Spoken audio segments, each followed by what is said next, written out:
শহরের বাচ্চা হুমায়ুন কবি, তুই বেশি লাফাচ্ছিস।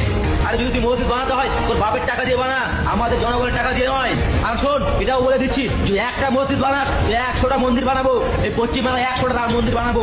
আটকে রাখাস। আর বাবরি মসজিদ বানাবি তো বানা, বাবরি মসজিদ ভাঙার জন্য আসি আমরা ভাঙার জন্য। আবে কে বে তুই বে?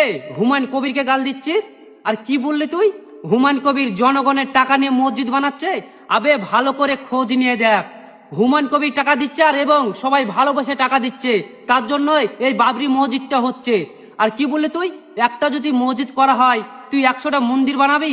100 টাকা না, তুই 1000টা মন্দির বানা, তোর যদি পিছনে দম থাকে। আর কি বললি? যদি মসজিদ করা হয় তুই ভেঙে ফেলবি? তুই মুর্শিদাবাদ বেলডাঙ্গা চলে আয়, মসজিদের কাজ শুরু হয়ে গেছে, পারলে পারে তুই বন্ধ করে দেখা। আরে তোর মতন কিছু মানুষ আছে বলেই আজ হিন্দু আর মুসলিমের মধ্যে ঝামেলা লেগে যাচ্ছে। আর এই ভিডিওটা সবাই বেশি বেশি করে শেয়ার করবেন, একে যেন সবাই দেখতে পায়। এই ভিডিওতে আমি 1 মিলিয়ন শেয়ার চাই।